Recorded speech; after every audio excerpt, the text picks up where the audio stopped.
Chapter 1. The Enigmatic Invitation. Hercule Poirot sat in his impeccably ordered London flat, the morning light filtering through spotless windows onto the polished surface of his walnut desk. It was a crisp autumn day, the kind that made one appreciate the comforts of routine.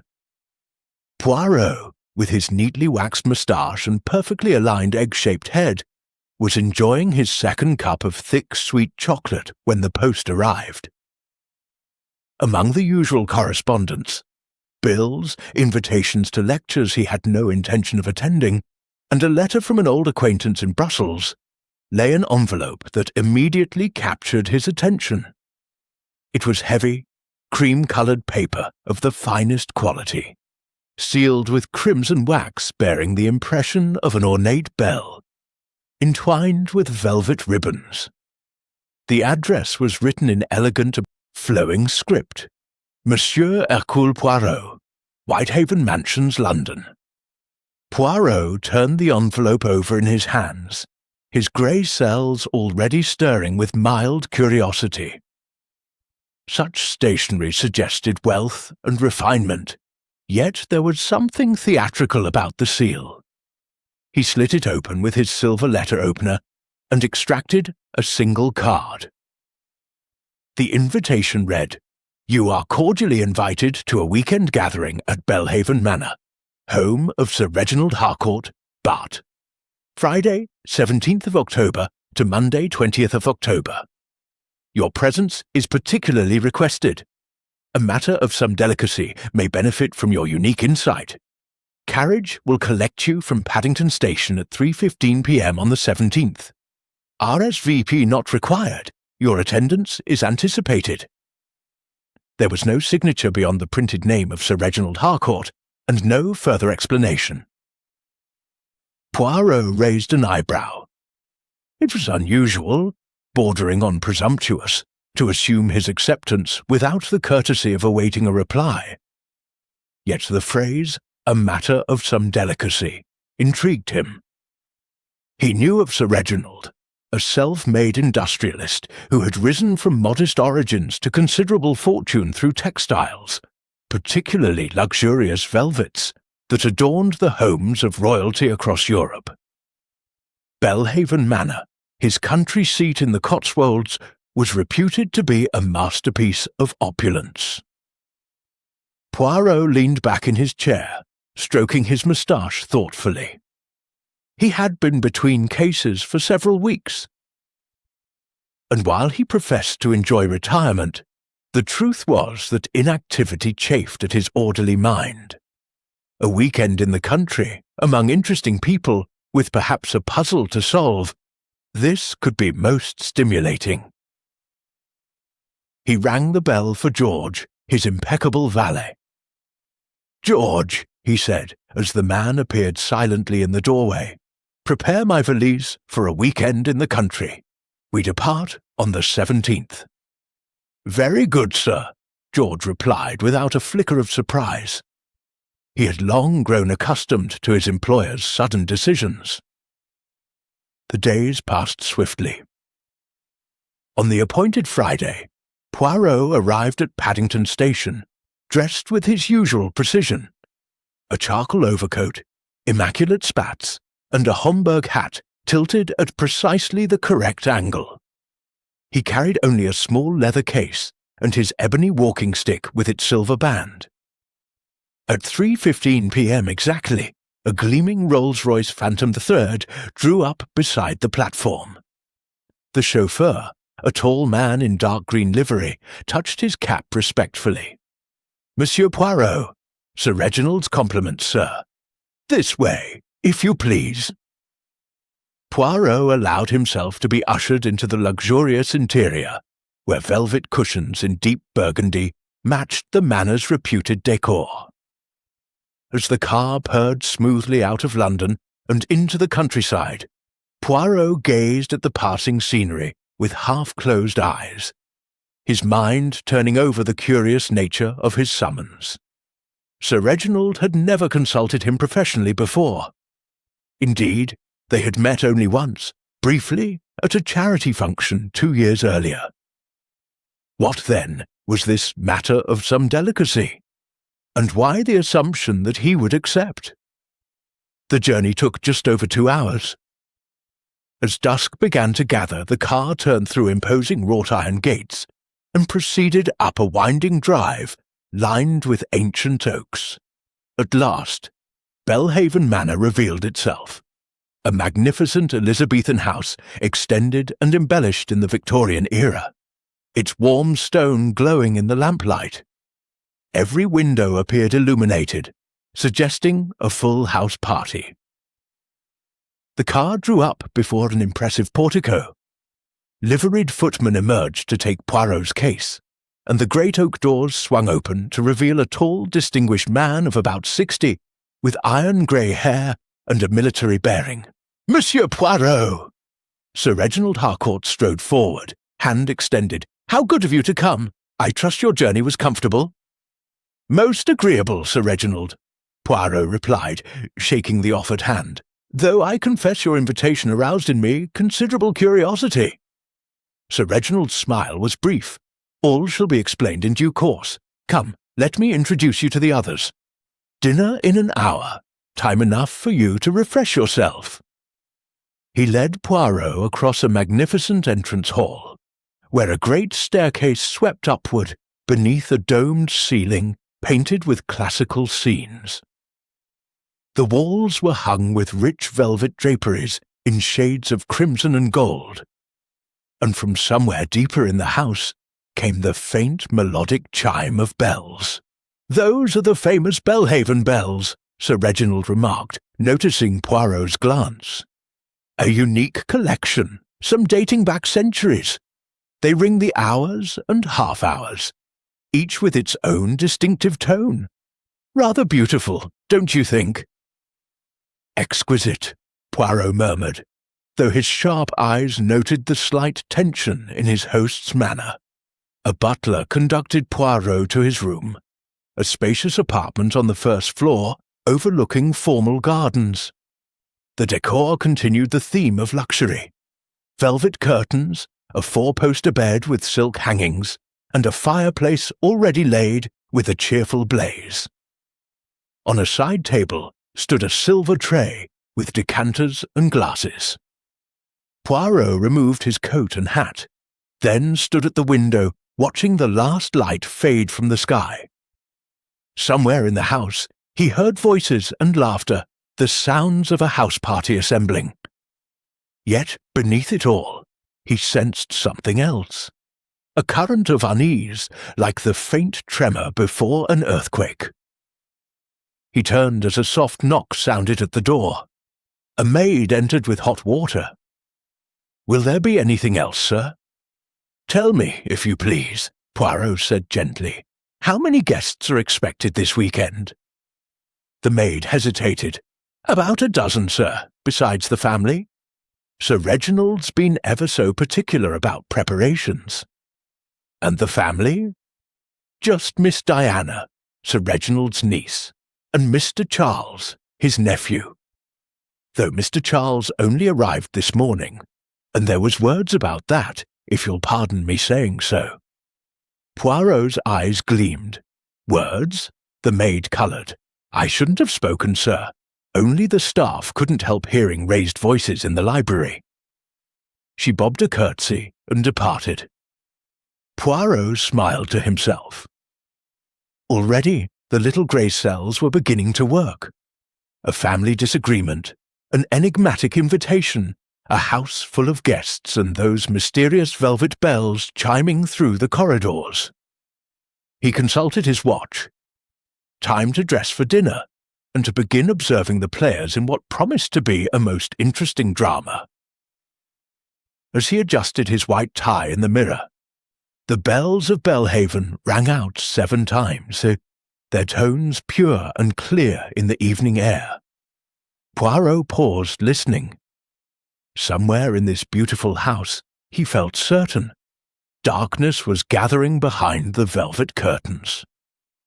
And Hercule Poirot, with his insatiable curiosity and unerring instinct for crime, had arrived just in time. Chapter 2. Shadows in the Velvet Halls.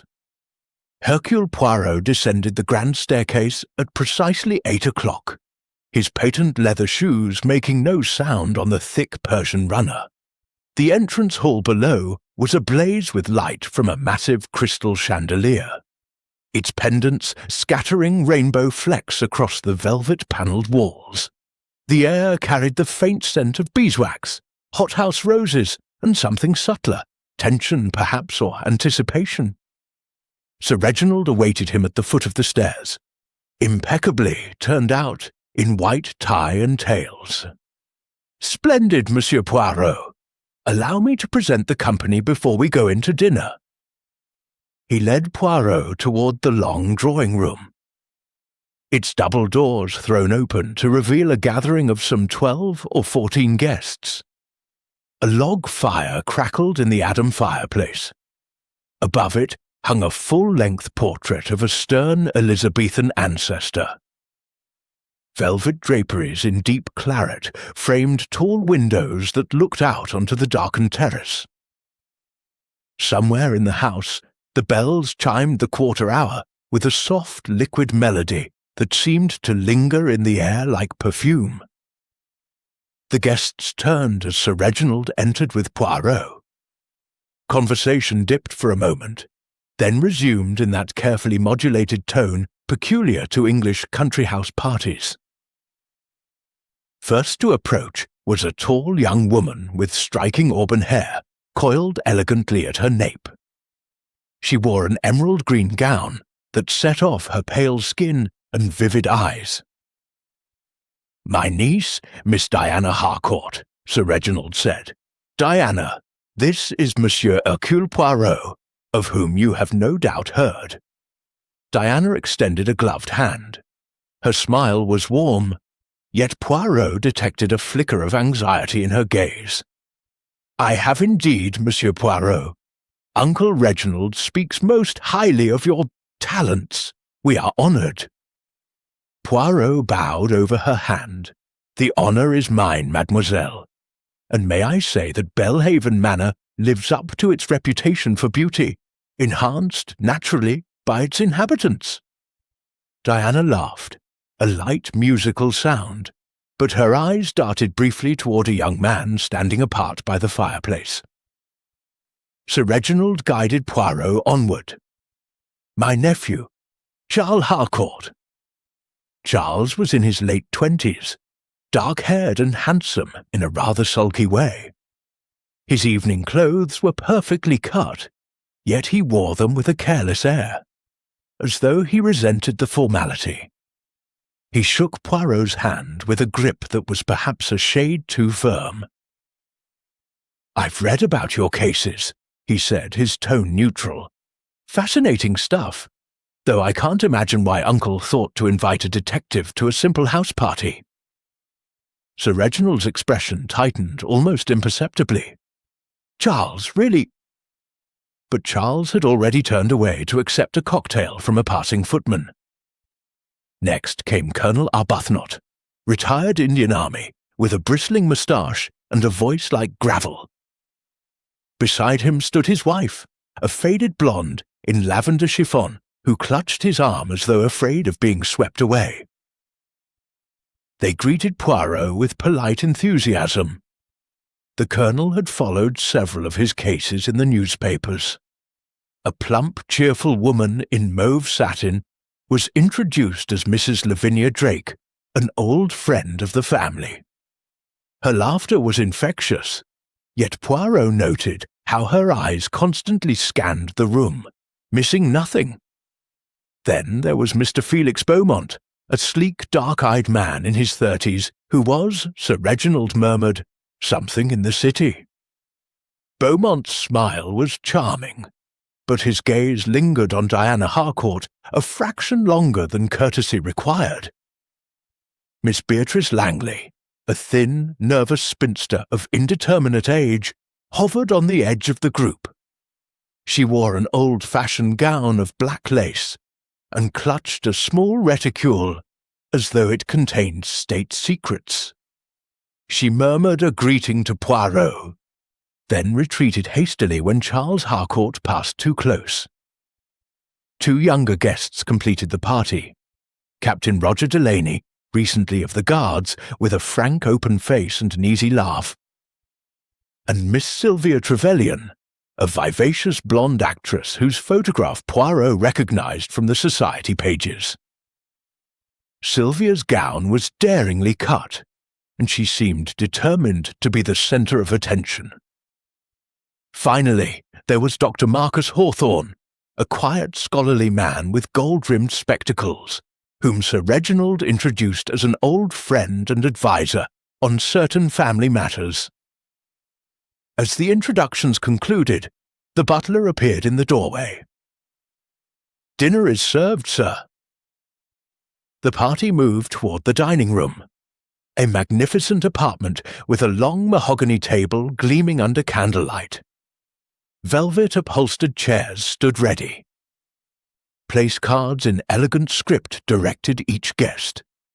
Poirot found himself seated between Mrs. Drake and Miss Langley, opposite Diana and Felix Beaumont. The meal was exquisite.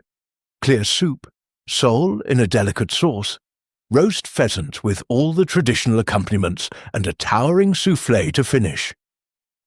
Wines flowed generously. Conversation was general at first, hunting, the theatre, the latest scandal in London society, but Poirot, ever observant, noted the undercurrents. Charles Harcourt drank rather more than he ate, his mood growing increasingly brittle. At one point he leaned across the table toward his uncle. "Really, sir, must we have all this ostentatious display? The velvet, the bells, the endless parade of luxury. It's rather vulgar, don't you think?" A hush fell. Sir Reginald's fork paused halfway to his mouth. "I believe our guests find it pleasant, Charles." Diana intervened swiftly. "Charles is teasing, uncle. He always pretends to despise anything beautiful." But Charles's eyes were hard. Some of us remember when the family fortune was rather less secure. Felix Beaumont raised an eyebrow. "Family fortunes have a way of fluctuating, Mr. Harcourt. Yours seems remarkably robust at present." Charles flushed. Colonel Arbuthnot cleared his throat loudly and embarked on a lengthy anecdote about tiger shooting in Bengal, effectively changing the subject. Later, as the ladies withdrew and the gentlemen lingered over port and cigars, Poirot found himself beside Dr. Hawthorne. "A charming gathering," Poirot remarked. Hawthorne adjusted his spectacles. "Charming, yes, though not entirely harmonious, I fear." "You are perceptive. Docteur." Hawthorne lowered his voice. "Sir Reginald is worried. There have been threats." "Threats?" Poirot's interest sharpened. "Anonymous letters. Accusations concerning certain business dealings in the past. Sir Reginald dismissed them as mischief, but he confided in me that he feared someone in this very house might be responsible." Poirot stroked his moustache thoughtfully. "And he invited me to observe?" "Precisely, though he has not yet spoken openly of it to the others." At that moment, the bells of Belhaven rang the half-hour, 11:30, a cascade of silvery notes that seemed to vibrate through the very walls. Several gentlemen glanced upward instinctively. "Remarkable mechanism," Captain Delaney said. "How does it work, sir?" Sir Reginald smiled with genuine pride. "The bells are distributed throughout the house, some in the towers, others concealed in the panelling. They are connected by wires to a master clock in the library. Each has its own hammer and tone. My grandfather collected them. I have added several rare specimens." Charles gave a short laugh. "Grandfather's folly, more like. All that money spent on tinkling metal." Sir Reginald's face hardened, but he said nothing.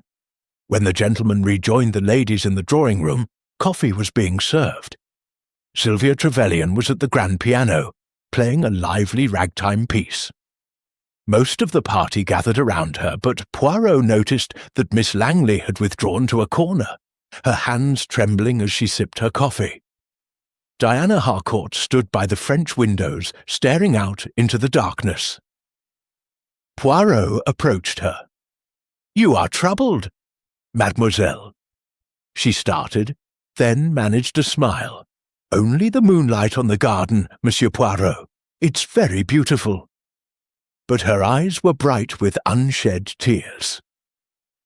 As the party began to break up around midnight, Sir Reginald touched Poirot's arm. "A word in the library, perhaps, before you retire." "Certainly." The library was a sombre room, lined with leather-bound volumes and lit by a single green-shaded lamp. Sir Reginald closed the door carefully. "I owe you an explanation, Monsieur Poirot. Those letters I mentioned to Hawthorne, they accuse me of having ruined a man many years ago, driving him to suicide. The writer threatens exposure unless I pay a large sum." "And you believe the writer to be among your guests?" "I fear it must be. The letters began arriving after I decided to invite this particular group. Someone here nurses an old grudge." Poirot nodded slowly. "You wish me to identify the culprit? And to prevent any unpleasantness, I would rather avoid scandal. Naturellement. You may rely upon the discretion of Hercule Poirot." Sir Reginald looked relieved. "Thank you. I knew I could depend upon you."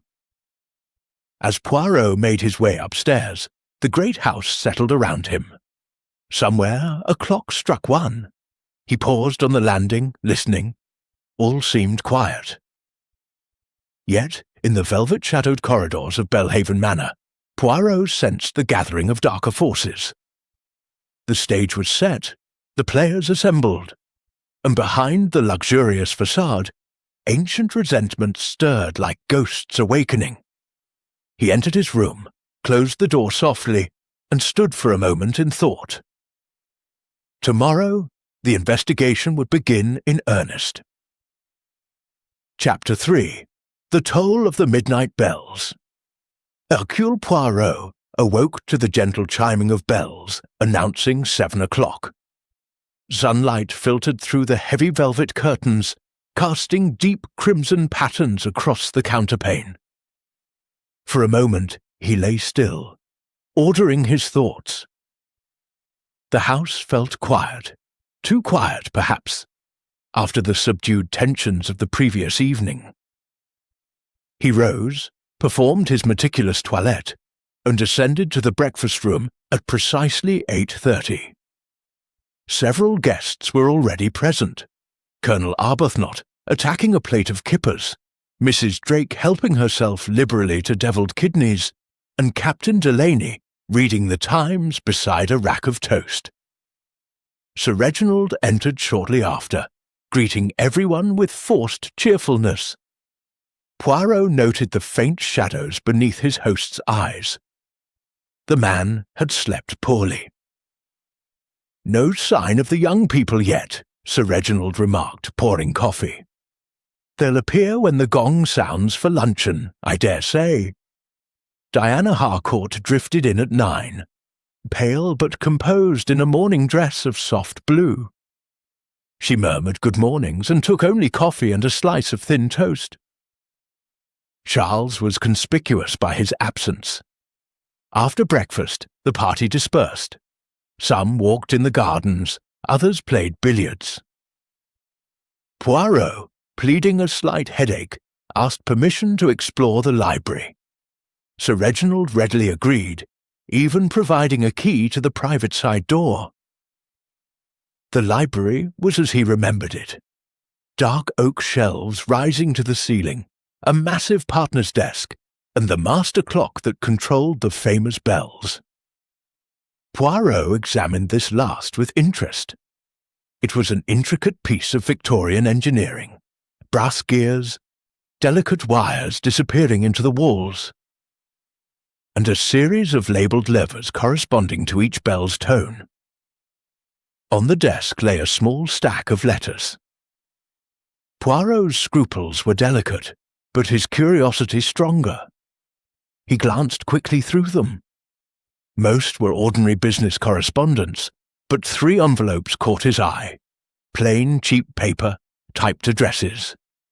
He slit one open with a paper knife. The message was brief and venomous. "You profited from my father's ruin. Justice delayed is not justice denied. Pay $50,000, or the world shall know the truth." No signature, only a crude drawing of a bell dripping what appeared to be blood. Poirot replaced the letters exactly as he found them, his face grave.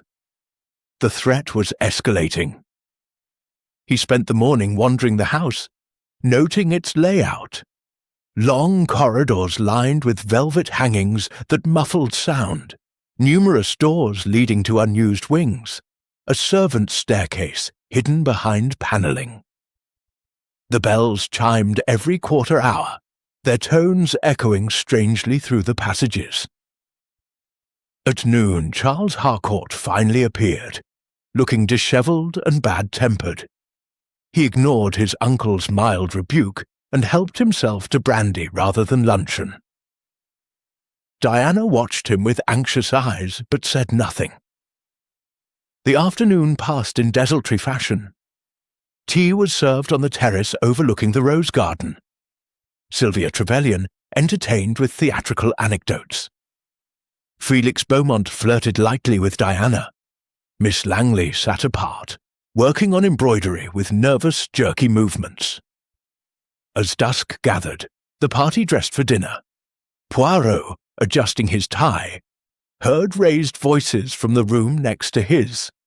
Charles and Diana, he judged. Can't go on pretending everything's fine. Charles's voice carried clearly.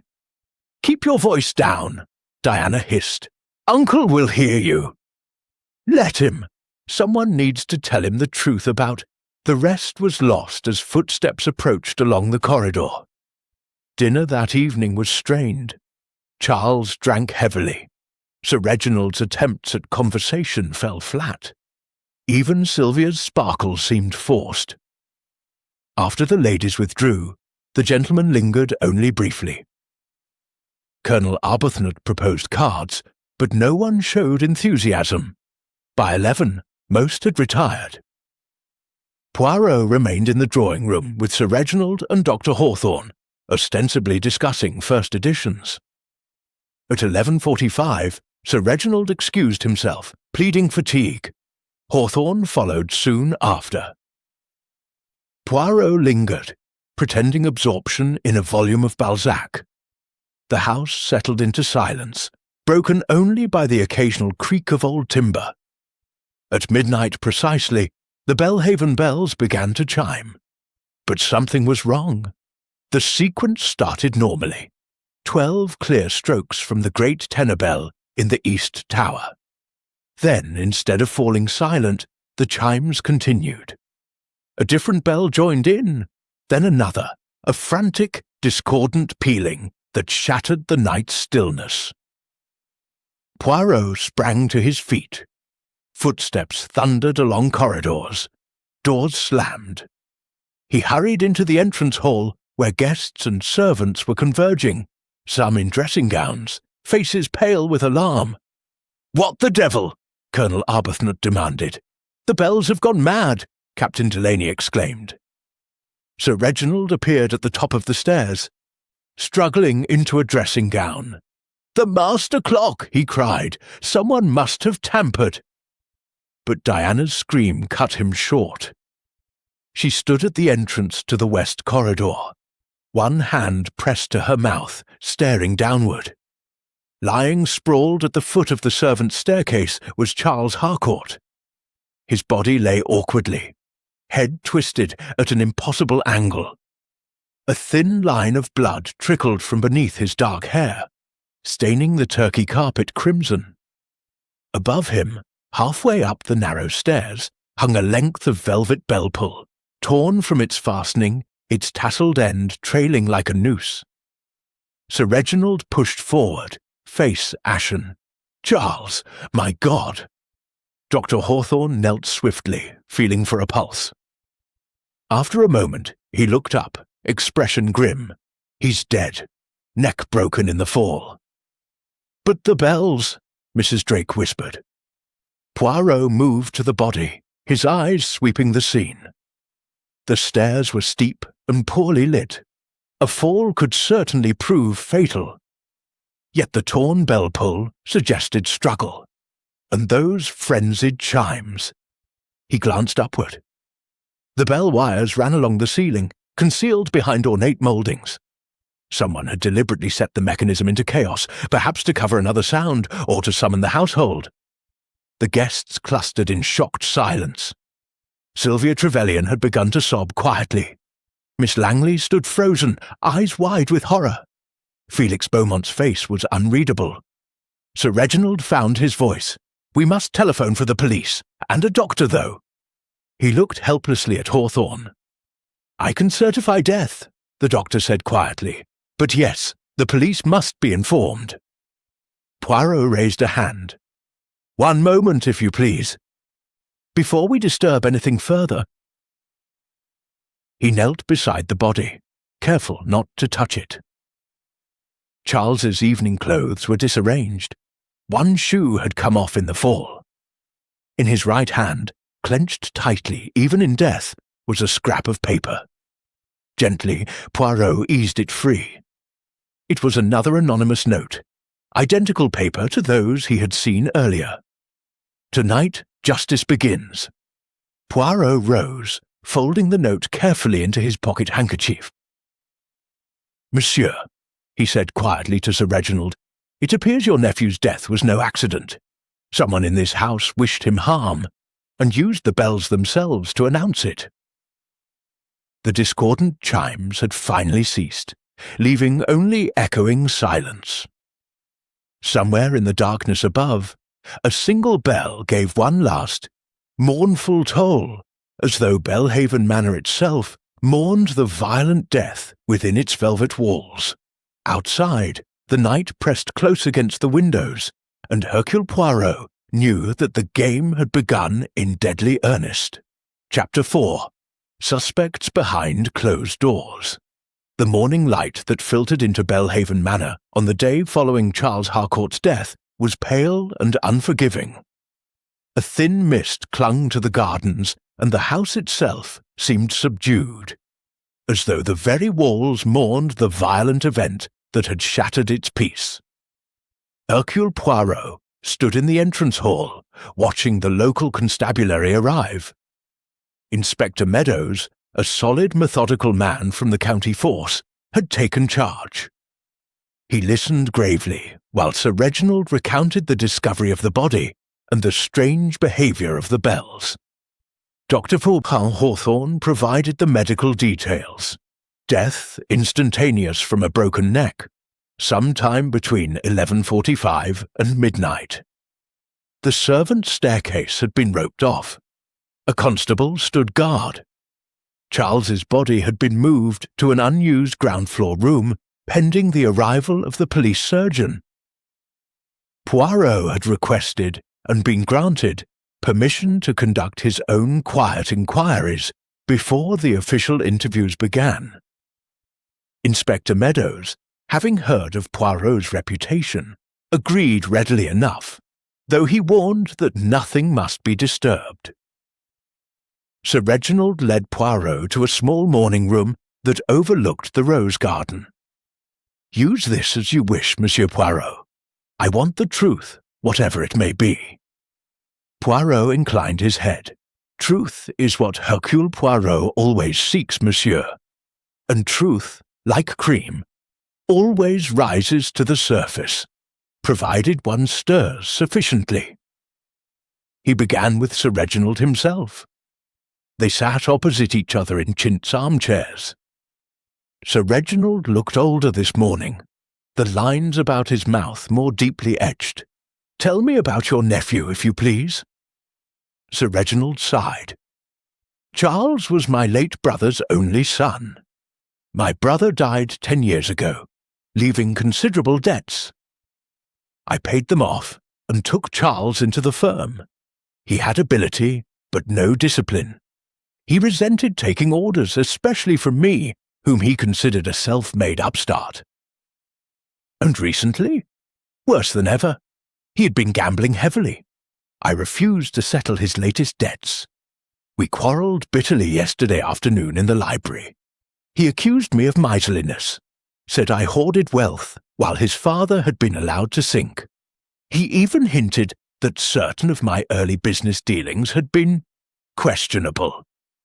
The same accusation as in the anonymous letters. Sir Reginald's eyes widened. You know of the letters? I observed them yesterday in the library. Sir Reginald nodded heavily. Yes, the same accusations. I assume Charles was behind them, trying to frighten me into paying his debts. But murder? No, I cannot believe he would have gone that far. And in any case, he is the victim.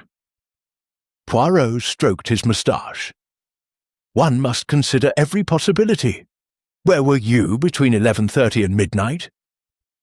In my bedroom, reading. My valet can confirm I rang for a glass of warm milk at 11:45. I heard nothing until the bells began their frenzy. Poirot thanked him and dismissed him gently. Next came Diana Harcourt. She entered pale and composed, her hands clasped tightly in her lap. I loved Charles like a brother, she began quietly. We grew up together after my parents died, but lately he had changed, become bitter, reckless. He drank too much. Last night after dinner he was very drunk. He said wild things, threatened to expose some family secret unless Uncle gave him money. What secret, mademoiselle? She hesitated. Something about a partner in the early days of the firm, a man named Edmund Langley, who lost everything and later took his own life. Charles claimed Uncle had deliberately ruined him. I told Charles it was nonsense, that Uncle had tried to help the man. We argued terribly just before midnight. I left him in the smoking room and went to my room. I heard him stumbling about later, perhaps going to his own room by the back stairs to avoid being seen. His room was on the same floor as yours? Yes, at the far end of the west corridor. The servants' stairs are a shortcut. Poirot noted the tremor in her voice. And you heard nothing more until the bells? Only the bells, and then screaming. It was I who found him. She pressed a handkerchief to her eyes, and Poirot allowed her to withdraw. Dr. Marcus Hawthorne followed. He was calm and precise. I have known Sir Reginald for 30 years, he said. I was his partner's physician, Edmund Langley's. Langley suffered from melancholia long before his financial troubles. His suicide was tragic, but not, in my professional opinion, directly caused by any action of Sir Reginald's. Charles, however, had lately become obsessed with the idea. Where were you at midnight? In my room, writing letters. I heard Charles's voice raised in the corridor around 11:50. He appeared to be arguing with someone, but the words were indistinct. Then silence until the bells. Poirot's eyes gleamed. Arguing with whom? I could not tell. The voice was muffled, possibly a woman's. Felix Beaumont was next. The city man was urbane as ever, though his eyes were wary. I scarcely knew Charles Harcourt, he said smoothly. We had met once or twice in town. I'm here at Sir Reginald's invitation. He wishes advice on certain investments. Last night I retired early, about 11:15. I sleep soundly. The bells awoke me. Poirot regarded him thoughtfully. You are interested in Miss Diana Harcourt, perhaps? Beaumont smiled faintly. She is a charming girl. One notices such things. Miss Beatrice Langley proved more difficult. She entered trembling, clutching her reticule as though it were a shield. I am only a distant connection, she stammered. My brother was Edmund Langley. Poirot's interest sharpened. Indeed?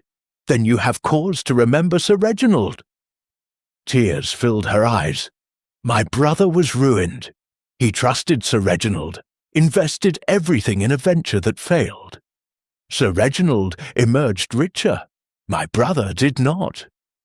I have never accused anyone openly, but the pain remains.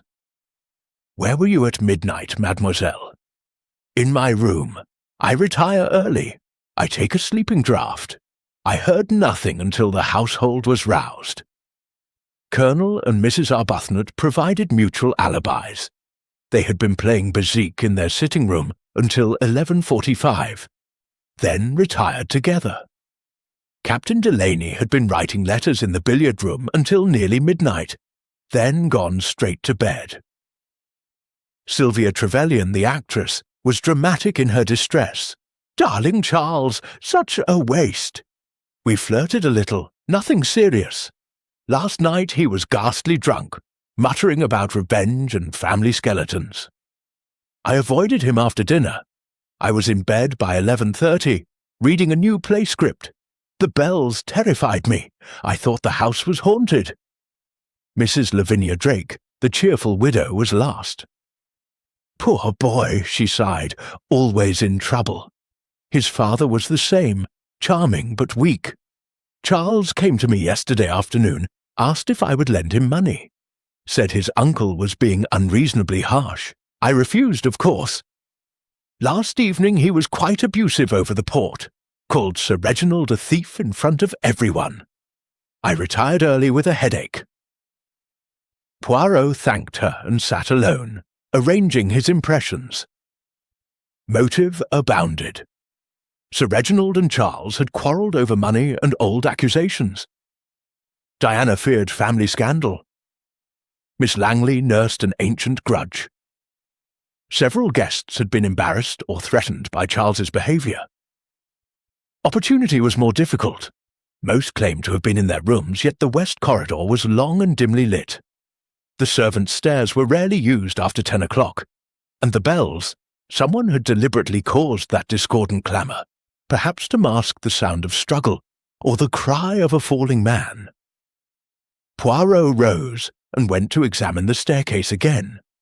The torn bell pull interested him particularly. It was thick velvet rope, ending in a heavy tassel. The brass ring that had secured it to the wall had been wrenched free, suggesting considerable force. He climbed the narrow stairs slowly. Halfway up, he paused. A small scrap of dark fabric was caught on a protruding nail. He extracted it carefully with tweezers. Fine wool, almost black, perhaps from a man's dinner jacket. At the top, the stairs opened onto the west corridor, near Charles's room. The door stood ajar. Inside, drawers had been pulled open, papers scattered. Someone had searched hurriedly. Poirot's gaze fell upon the bedside table. A glass stood there, half full of whisky. Beside it lay a small pill bottle. Veronal, a common sleeping draught. The bottle was nearly empty. He sniffed the glass delicately. Whisky and something else, bitter beneath the peat. Poison? Or merely the residue of tablets dissolved to help sleep? Downstairs, Inspector Meadows was completing his preliminary examination.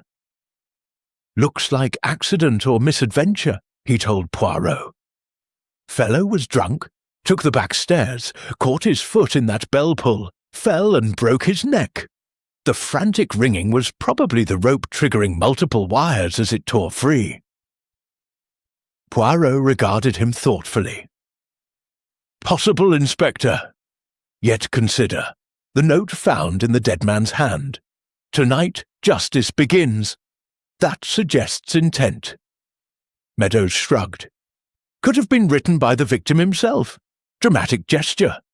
We'll know more after the post-mortem. As the inspector departed to telephone his report, Poirot remained in the hall, thinking accident, suicide, murder. The little grey cells whispered that nothing in this house was quite as it appeared. Behind the velvet opulence, secrets festered like hidden rot. And somewhere among the assembled guests walked a killer who had used the very bells of Belhaven to proclaim his crime.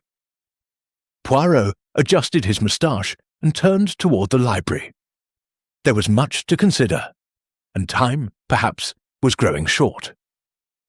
Chapter 5. Whispers of Forgotten Alliances. Hercule Poirot sat alone in the morning room long after the last interview had ended, a small notebook open before him. In his precise, elegant handwriting, he had recorded each guest's statement, underlining inconsistencies with a faint stroke of his fountain pen. The little grey cells were busy, arranging and rearranging the facts like pieces on a chessboard. Charles Harcourt had died between approximately 11:50 p.m. and midnight. He had been very drunk. He had argued with several people during the evening. He clutched an anonymous note. "Tonight, justice begins." His room had been searched. A glass beside his bed contained whiskey and traces of a bitter substance. Veronal, perhaps, in greater quantity than usual. A scrap of dark wool was caught on a nail halfway up the servants' staircase. The bell mechanism had been deliberately thrown into chaos immediately after the fall. Poirot closed the notebook with a soft snap. The picture was becoming clearer, yet important pieces remained hidden. He rose and went in search of the butler Grayson, an elderly, dignified man who had served the family for 40 years. "Grayson," Poirot began gently, "you have heard, no doubt, much of what occurred last night." The butler inclined his head. "The staff are deeply shocked, sir. Mr. Charles was known to us from a boy." "Tell me, if you please, did Mr. Charles have visitors in his room yesterday or this morning before his death?" Grayson hesitated. "A maid saw Miss Diana enter his room about 5 o'clock yesterday afternoon. They spoke for perhaps 20 minutes. Later, around 10:30 in the evening, Mr. Beaumont was observed going toward the west wing. He said he was looking for a book, but he returned empty-handed. Interesting. And the bell mechanism. Has anyone shown unusual interest in it recently?" "Only Sir Reginald himself, sir. He takes great pride in the collection, but—" Grayson lowered his voice. "Miss Beatrice Langley asked me several questions about the wires and levers only last week. Said she found the chimes soothing and wished to understand how they worked." Poirot thanked him and dismissed him with a courteous nod. The afternoon brought the inquest, a brief, formal affair held in the village hall. The police surgeon confirmed death by misadventure. Fracture of the cervical vertebrae consistent with a fall downstairs, accelerated by intoxication. Traces of veronal were found in the blood, sufficient to cause drowsiness, but not death. The coroner's jury returned the expected verdict. No mention was made of the anonymous note, which Inspector Meadows had agreed to withhold for the present. Back at the manor, the guests gathered for a subdued luncheon. Conversation was sparse. Sylvia Trevelyan announced her intention to return to London by the evening train. Captain Delaney and the Arbuthnotts spoke of departing the following day. Sir Reginald, pale but composed, urged everyone to remain until Monday as originally planned. "I should be grateful," he said quietly. "The police may wish to speak further, and I confess I draw some comfort from having friends about me at such a time." Poirot observed the reactions carefully. Felix Beaumont agreed smoothly. Miss Langley nodded with nervous eagerness. Only Charles's absence cast a deeper shadow. After luncheon, Poirot sought out Diana Harcourt in the conservatory. She sat among potted palms, staring at a fountain where golden fish drifted lazily. "Mademoiselle," he said softly. "Forgive the intrusion. There are matters I must clarify." She turned, her eyes red-rimmed. "Anything I can do to help, Monsieur Poirot?" "You visited your cousin's room yesterday afternoon?" "Yes. He sent a note asking me to come. He was in a desperate state. Said he had debts that would ruin him, that Uncle refused to help. He begged me to speak to Uncle on his behalf, or even to lend him money from my own inheritance. I refused. We quarrelled. He said bitter things about Uncle, about the past, about Edmund Langley's ruin. I left in tears." "And last night, did you see him again?" "No. After dinner he was drunk and offensive. I went to my room early." Poirot nodded sympathetically. "One more thing. The scrap of fabric found on the staircase. It is dark wool, almost black. Your morning dress is black, but of silk, I think." Diana glanced down at her gown. "Yes, silk, but I was wearing a wool shawl earlier in the evening, black cashmere." "I left it in the drawing-room." Poirot's eyes gleamed. "Merci, mademoiselle." He found the shawl draped over a chair in the drawing-room and examined it carefully. A small tear at the fringe matched the fragment in size and texture. Someone had worn it or borrowed it last night. Next he sought Miss Beatrice Langley. She was in the library, gazing at the master clock with an expression of rapt fascination. "Mademoiselle," Poirot began, "you are interested in the bells." She started violently. "Oh, yes, Monsieur Poirot. Their tones are so pure. My brother used to collect musical boxes. The mechanism reminds me of happier times." "Your brother, Edmund Langley. Tell me about him, if you will." Tears welled in her eyes. He was brilliant but trusting. He invested everything in a venture with Sir Reginald, new machinery for velvet production. When it failed, Sir Reginald bought the patents cheaply and rebuilt the firm alone. Edmund lost his house, his savings, everything. He could not bear the shame. He took his own life. I have never forgiven Sir Reginald. And the anonymous letters. She flushed deeply. I wrote them. Not for money. I have no need, but to force him to acknowledge his guilt. When Charles began speaking of the same wrong, I thought perhaps together we could make Sir Reginald confess publicly. Charles promised to help me. Poirot's gaze sharpened. "You met with Charles secretly?" "Several times by letter, and once here, before the house party. Last night he came to my room around 11:30. He was drunk, excited. He said tonight he would force the truth into the open, that he had proof. He showed me a bundle of old documents. Then he left, saying he was going to confront someone. That was the last I saw of him." "Proof? What proof?" "I don't know. He took the documents with him." Poirot excused himself and went immediately to Charles's room, now unlocked for police inspection. The scattered papers were mostly bills and dunning letters. But in a locked dispatch case forced open by the police lay something more significant. A faded ledger and several letters signed by Edmund Langley, detailing a secret agreement with Sir Reginald to share profits from the failed venture. An agreement Sir Reginald had apparently ignored. Poirot studied them intently. The handwriting was genuine. He had seen samples in the library. If published, they would damage Sir Reginald severely, though not necessarily prove criminal fraud. He replaced the documents and descended to the entrance hall, where he encountered Felix Beaumont. "Monsieur Beaumont," Poirot said pleasantly, "you are a man of affairs.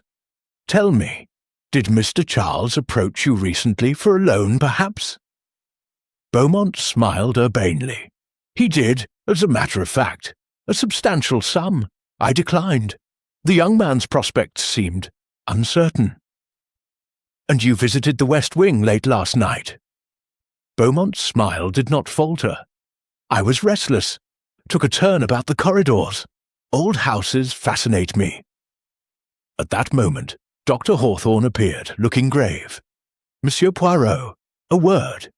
I have been examining Charles's medical history at Sir Reginald's request. The boy suffered from occasional fits of depression.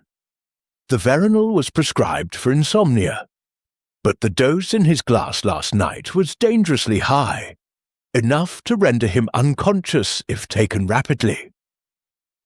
Suicide, perhaps, Poirot suggested. Hawthorne shook his head. Unlikely. Charles feared death. He told me so. And the note, "Tonight justice begins," suggests action against another, not himself. Evening drew in early, the mist thickening into fog. Dinner was a silent meal. Afterward, the remaining guests gathered in the drawing-room, conversation fitful. Poirot quietly observed alliances shifting. Diana sat beside Sir Reginald, protective now that Charles was gone. Miss Langley avoided everyone's eyes. Beaumont and Sylvia Trevelyan spoke in low tones by the fire. At 10 o'clock, Poirot excused himself and slipped into the library. He examined the master clock again, tracing the wires that disappeared into the walls. One lever, corresponding to the great tenor bell, had been forced beyond its usual stop, a deliberate act requiring strength. He was about to leave when he noticed a small drawer in the desk slightly ajar. Inside lay a single sheet of cheap notepaper, the same as the anonymous letters, and a torn theatre programme dated 2 weeks earlier. A performance in London, attended, according to the cast list, by Sylvia Trevelyan. Poirot pocketed both items carefully. As he returned to the drawing-room, the bells chimed 10:30, clear, melodious, innocent. Yet beneath their beauty, Poirot now discerned the whispers of old betrayals. A ruined partner, a desperate nephew, a grieving sister, a secret agreement buried for decades. The alliances of the past were reforming in the present, and one among them had turned deadly. Tomorrow, Poirot resolved, he would lay certain traps. The murderer believed the verdict of misadventure had closed the matter. But Hercule Poirot knew better. Justice, like the bells of Belhaven, would ring out clearly in the end, but only after the final, most dangerous note had been struck. Chapter 6. The Labyrinth of Deception. Hercule Poirot stood alone in the library at dawn, watching pale light creep across the leather-bound volumes. He had slept little. The little grey cells demanded activity. During the night he had arranged certain small experiments, and now the results lay before him like cards in a game of patience. On the desk rested 3 objects: the torn theatre programme bearing Sylvia Trevelyan's name, the sheet of cheap notepaper matching the anonymous letters, and a single black cashmere thread he had carefully removed from Diana Harcourt's shawl. Beside them lay the scrap of dark wool from the staircase nail, identical in colour and texture to the thread. Poirot's eyes gleamed. The labyrinth was beginning to reveal its false turns. Breakfast was a sombre affair. Several guests had already ordered cars to take them to the station. Sylvia Trevelyan, heavily veiled, announced she must return to London for rehearsals. Captain Delaney and the Arbuthnotts planned to leave after luncheon. Only Felix Beaumont, Dr. Hawthorne, Mrs. Drake and Miss Langley appeared inclined to remain. Sir Reginald approached Poirot as the meal ended. "Monsieur Poirot, Inspector Meadows telephoned. The post-mortem confirmed misadventure, no evidence of foul play. The veronal was self-administered, the fall accidental. The note in Charles's hand is thought to be his own dramatic flourish. The case is closed. Poirot regarded him steadily. Officially, perhaps, but Hercule Poirot is not satisfied. There are discrepancies, too many, for mere accident. Sir Reginald paled. You believe it was murder? I believe someone in this house wished Charles dead, and arranged matters to appear otherwise. The bells did not bring themselves into frenzy by chance. The note was not written by the victim. Compare the handwriting with the documents in his room. And the search of his room was not the work of a dying man. Sir Reginald sank into a chair. Then who? That is what I intend to discover today.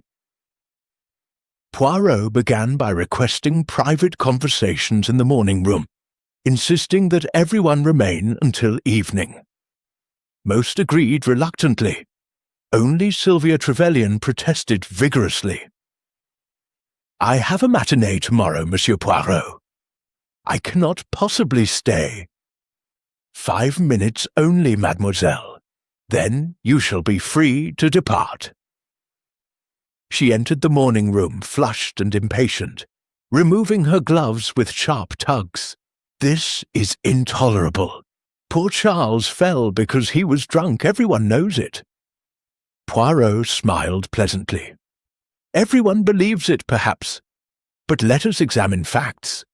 You are an actress of talent, mademoiselle. You understand drama, timing, effect. Tell me, why did you tear a page from your theatre programme and leave it in this desk? He laid the programme before her. Sylvia stared, then laughed, a trifle too loudly. I haven't the faintest idea. Someone must have taken it from my room. Possible, yet the drawer contained also this. He produced the cheap notepaper. Identical to the anonymous letters sent to Sir Reginald. You purchased such paper in London 2 weeks ago, did you not? The stationer remembers a glamorous lady matching your description. Sylvia's composure cracked. This is absurd. I wrote no letters. Perhaps not, but you knew of them. Charles confided in you, n'est-ce pas? He showed you the old ledger, told you his plans for confrontation.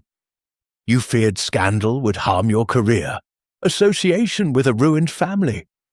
Or perhaps Mr. Beaumont offered a different future. Sylvia rose abruptly. I've heard enough, I am leaving. One moment. Poirot's voice remained mild. The veronal in Charles's glass. Your maid packs it for you, does she not? For the nerves of the stage? Sylvia swept out without answering, but Poirot noted the tremor in her hands. Felix Beaumont entered next, urbane as ever. Miss Trevelyan seemed upset, he observed. She is impulsive. Now, monsieur, let us speak plainly. You visited Charles's room late on the night of his death. Why? Beaumont shrugged. He had telephoned me in London, hinted at documents that might affect certain investments I advise for Sir Reginald. I wished to see them. And did you? No. His room was empty when I arrived. I left. At what time? About 11:45. Poirot nodded. You wear evening clothes of finest wool, almost black. A thread was found on the staircase. It matches, Beaumont smiled thinly. Half the men in England wear black wool dinner jackets, Monsieur Poirot. True, but few have motive to silence Charles before he revealed those documents. Beaumont's eyes hardened. I had no wish to silence him, only to protect my client's interests. He departed with a courteous bow. Miss Langley followed, trembling more than ever. I cannot bear this suspense, she whispered. Charles promised we would force justice together. Then he died. It is God's judgment on us both. On you both? Why on you, mademoiselle? I wrote the letters, as you know, but Charles, he went further. He said mere exposure was not enough, that Sir Reginald must suffer as my brother had suffered. He spoke wildly of revenge. I begged him to stop, but he laughed. And the bells? You understood the mechanism. She wrung her hands. I studied it, yes. Charles asked me to. He said if we could make the bells ring at a crucial moment, it would create confusion, cover any noise. But I swear I touched nothing that night. Poirot dismissed her gently. Dr. Hawthorne was calm and precise. I prescribed veronal for Charles, occasionally. The bottle in his room was half empty when I last saw it a week ago. Someone added more, enough to stupefy him completely. Who had access? Anyone. It was in his bathroom cabinet. And you yourself, Docteur, your loyalty is to Sir Reginald? Hawthorne met his gaze steadily. I have known him 40 years. He is not perfect, but he did not ruin Edmund Langley deliberately. The man was unstable long before the failure. Mrs. Drake bustled in next, cheerful as ever. Poor Charles, such a foolish boy, always borrowing. He even tried to flirt with me to soften me up. I told him plainly, no more loans. And the shawl of Miss Diana's that you borrowed yesterday evening? Mrs. Drake blinked.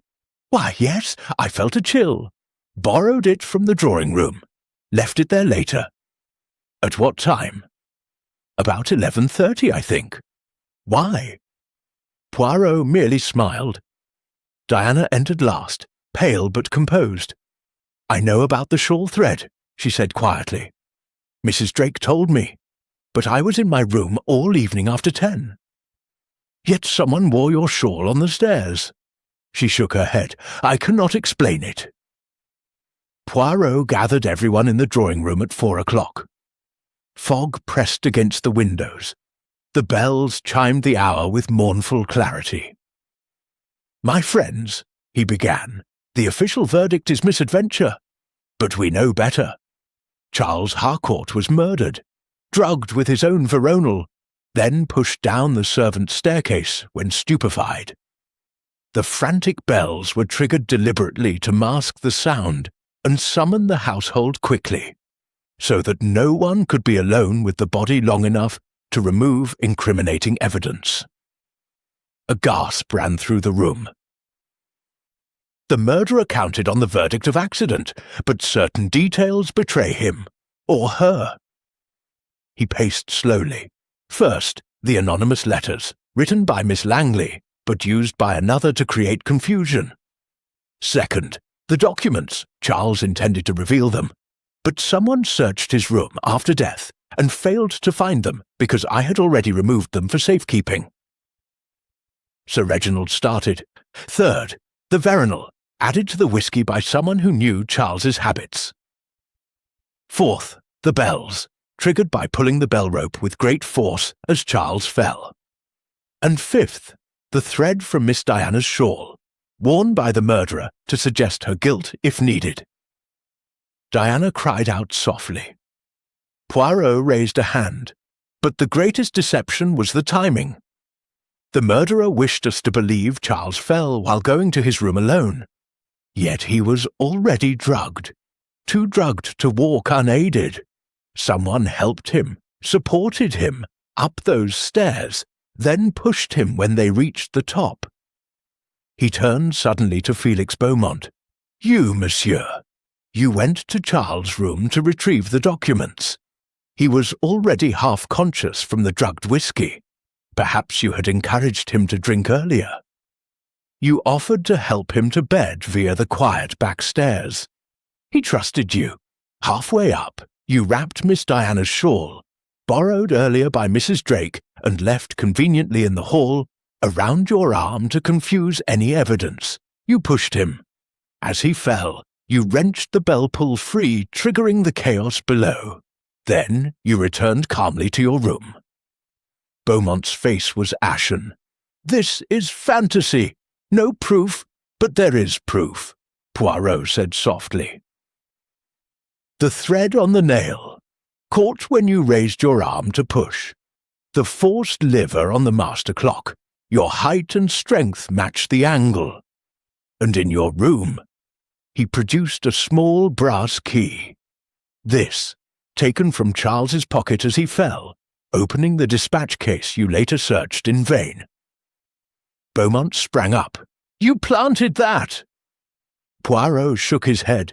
No, I recovered it from where you dropped it in panic, behind the radiator in the west corridor. Beaumont looked wildly about. Captain Delaney moved to block the door. It was for Sir Reginald's sake, Beaumont burst out. Charles would have ruined him, dragged the family name through scandal. I acted to protect my client and my own future with Diana. Diana recoiled in horror. Sir Reginald rose slowly. You killed my nephew to protect me. God forgive you, I cannot. Beaumont slumped, defeated.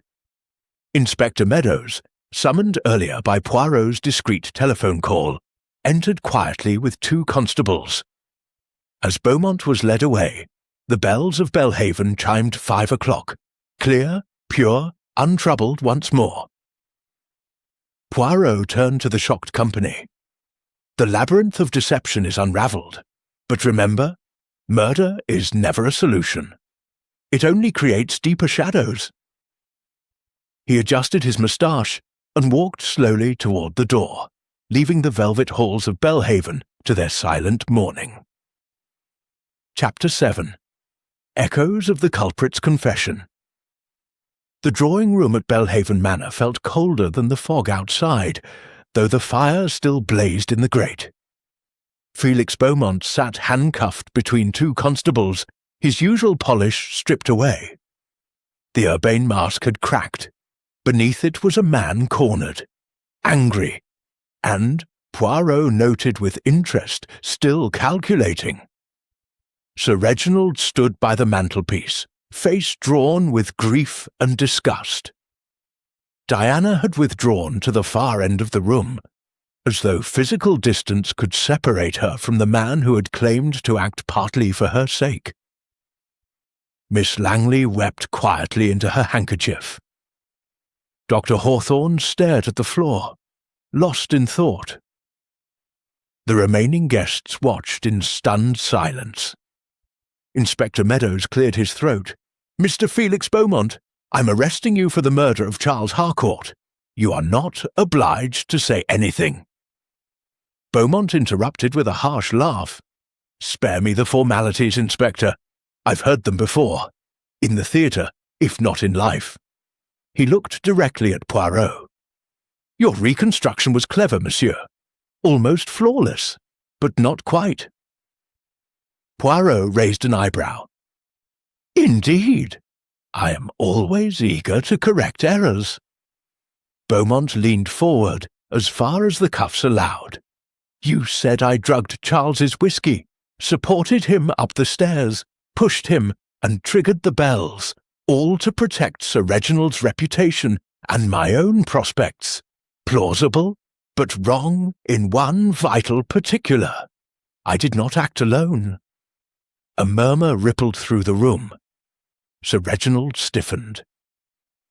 Beaumont's gaze swept over the assembled company and settled on Dr. Marcus Hawthorne.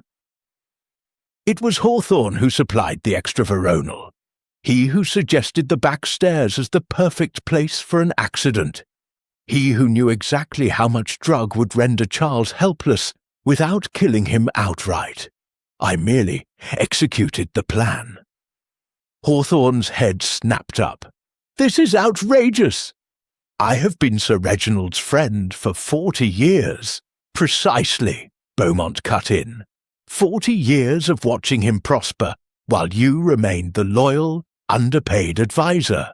40 years of knowing the truth about Edmund Langley's ruin, that Sir Reginald had quietly bought up Langley's debts, foreclosed ruthlessly, and then purchased the failed patents for a pittance. You knew, Doctor, because Langley confided in you before his suicide. You kept silent, for friendship, you told yourself, but resentment grew. Hawthorne's face had gone grey. "You cannot prove—" "I don't need to," Beaumont said bitterly. "Charles's documents prove it. He showed them to me in London a fortnight ago, begging for a loan to buy his way out of debt. I saw an opportunity. I told Hawthorne everything.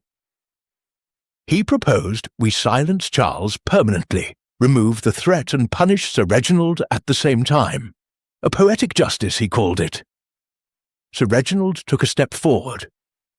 "Marcus, is this true?" Hawthorne's hands trembled. For a long moment he said nothing. Then, slowly, he removed his spectacles and polished them with mechanical precision. "I tried to save Edmund Langley," he said at last, voice low. "I warned him against the investment. When it failed, I begged Reginald to show mercy. He refused. Business, he said. After Edmund's death, I stayed out of loyalty to the family and guilt.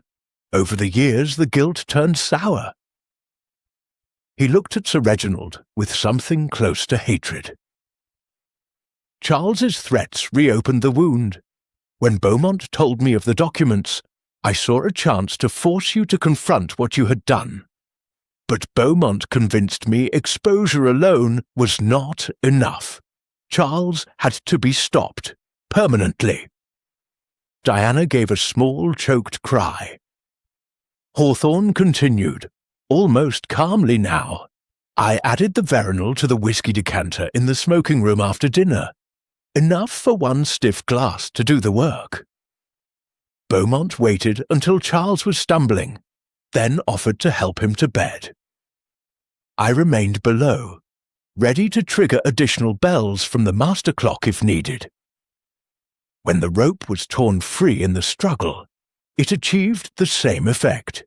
Beautiful confusion." Poirot nodded slowly.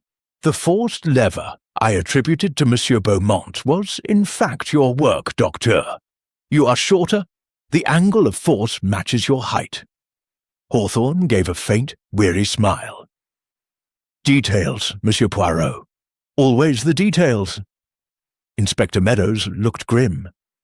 "Dr. Marcus Hawthorne, I am also arresting you for the murder of Charles Harcourt. You do not have to say anything." Hawthorne raised a hand. "No need, Inspector. I shall make a full statement." Sir Reginald sank into a chair as though his legs had given way. "Marcus, how could you?" Hawthorne met his old friend's eyes without flinching. "Because you never once admitted your part in Edmund's death. You built your empire on his grave, and expected gratitude for employing his sister as a poor relation. I watched you do it for decades. In the end, I chose justice over friendship." Beaumont gave a short, mirthless laugh. "And I chose ambition over honour. We make a fine pair, Doctor." The constables moved forward. Beaumont rose without resistance. Hawthorne followed, head high, almost dignified in surrender. As they were led away, the room seemed to exhale. Mrs. Voigt Drake began to sob quietly. Miss Langley stared at the empty doorway as though she could not comprehend how her quest for acknowledgment had birthed such horror. Poirot approached Sir Reginald. "It is finished, monsieur. But perhaps now is the moment for truth, complete truth." Sir Reginald looked up, eyes hollow. "You are right. I did buy Langley's debts. I did foreclose. The patents were legally mine, but I never intended his suicide. I told myself it was simply business." His voice cracked. "I was wrong. I have lived with that knowledge for 30 years, buried beneath velvet and bells." He turned to Miss Langley. "Beatrice, I should have helped you properly long ago. From this day, you shall want for nothing.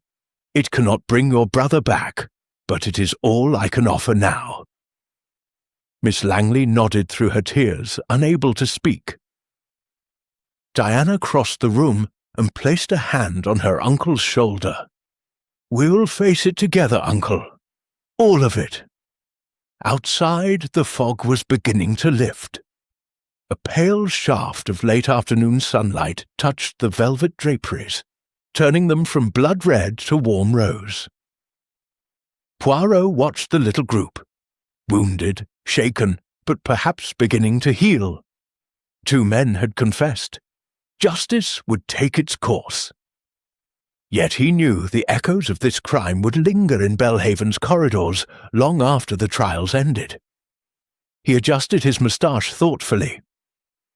Human nature, how complex, how fragile! Pride, guilt, greed, loyalty, all tangled like the wires behind the beautiful bells. As he moved toward the door, the clock in the hall began to chime 6 clear notes. For the first time since Charles's death, the sound was pure and untroubled, as though the house itself had laid down its burden. Poirot paused on the threshold, listening until the last echo faded. Then, with a small, satisfied nod, he stepped out into the clearing evening, leaving the inhabitants of Belhaven Manor to confront the long shadows cast by their past. Tomorrow would bring the final reckoning. Chapter 8. The Final Chime of Justice. The morning after the arrests dawned clear and cold, with frost silvering the lawns of Belhaven Manor. The house, so recently shrouded in fog and suspicion, now seemed almost peaceful, as though the departure of the 2 prisoners had lifted a weight from its ancient beams. Hercule Poirot stood in the entrance hall, valise in hand, watching the last of the guests prepare to leave. Colonel and Mrs. Arbuthnot had departed at first light. Captain Delaney followed soon after. Mrs. Drake, tearful but relieved, was helped into her car by Grayson the butler. Sylvia Trevelyan had slipped away the previous evening without a word to anyone. Only Sir Reginald, Diana, and Miss Beatrice Langley remained of the house party. They gathered in the drawing-room for a final farewell, the velvet draperies drawn back to let in the winter sunlight. Sir Reginald approached Poirot first, extending his hand. "Monsieur Poirot, I scarcely know how to thank you. You have uncovered a terrible truth, but perhaps a necessary one." Poirot shook the offered hand warmly. "It is the truth that sets us free, monsieur, even when it is painful. You have faced it with courage." Sir Reginald glanced toward the 2 women seated by the fire. "Beatrice has agreed to remain here as my guest, permanently, if she wishes. Diana and I will establish a trust in Edmund Langley's name. It cannot undo the past, but it may help heal it." Miss Langley looked up. Her thin face softened. "I have spent years in bitterness, Monsieur Poirot. Your presence forced us all to confront what we had hidden even from ourselves. I accept Reginald's offer, not for money, but for the chance to forgive." Diana rose and came to Poirot. Her eyes were bright with unshed tears, but her voice was steady. "You saved us in a way. If Charles' death had remained a supposed accident, the poison would have continued to work in our hearts. Now we can begin again." Poirot bowed over her hand. "You are young, mademoiselle. You have strength. Belhaven will flourish under your care one day." He turned to survey the room one last time. The rich velvet hangings, the portrait above the mantel, the grand staircase sweeping upward. Somewhere in the walls, the famous bells waited for the hour to strike. As if summoned by his thought, the master clock in the library began to chime 11. 11 pure, liquid notes that floated through the house like a benediction. Sir Reginald smiled faintly. "My grandfather collected those bells for their beauty. Perhaps now they can ring for something more than time passing, for remembrance and for hope." Grayson appeared to announce that Poirot's car had arrived. The little detective picked up his ebony walking stick and adjusted his Homburg hat to the perfect angle. At the great oak doors he paused, looking back. "You know," he said thoughtfully, "it is curious. The bells of Belhaven announced a death with discord and frenzy. Yet they announce my departure with harmony. It is fitting, n'est-ce pas? Order restored, justice served." Diana smiled through her tears. "Will you return one day, Monsieur Poirot?" "Perhaps, mademoiselle, if another puzzle presents itself." His eyes twinkled. "Though I trust the next gathering at Belhaven will be less dramatic." Sir Reginald accompanied him to the waiting Rolls-Royce. As the chauffeur held the door, the older man spoke quietly. "Those anonymous letters began it all. If I had faced the past when they first arrived, Charles might still be alive." Poirot laid a hand on his arm. "Regret is natural, my friend, but do not carry the guilt of others. Beaumont and Hawthorne chose their path. You could not have foreseen it." Sir Reginald nodded slowly. "You are wise, monsieur. Safe journey." The car purred down the winding drive, past the ancient oaks just beginning to show the first green haze of spring despite the January frost. Poirot watched Belhaven Manor recede in the rear window, its warm stone glowing in the sunlight, its towers proud against the pale sky. In the distance, the bells chimed the quarter hour, a delicate cascade of sound that seemed to follow him like a farewell. Poirot leaned back against the velvet cushions, stroking his moustache thoughtfully. Another case concluded, motives unravelled, greed, wounded pride, long-nursed resentment, misplaced loyalty. 2 men would face trial for murder. An old wrong would finally be acknowledged and in some measure righted. Yet human nature remained the greatest enigma. How easily kindness curdled into bitterness. How readily protection twisted into destruction. The car turned onto the main road, and Belhaven disappeared from view. Poirot closed his eyes for a moment, allowing the rhythmic motion to soothe him. When he opened them again, his expression was serene. The little grey cells, having performed their duty, could now rest. In London, hot chocolate and perfect order awaited. Perhaps a new mystery would present itself soon. Poirot hoped so, for inactivity was ever his enemy. But for now, he was content. Behind him, in the heart of the Cotswolds, the bells of Belhaven Manor continued to chime the hours, clear, true, and untroubled. Their velvet-toned music drifted across the frosted gardens and the quiet village beyond, carrying with it the final, resonant note of justice. And somewhere, in the ordered mind of Hercule Poirot, the case of the murder behind the velvet bells was closed, neatly, completely, and forever.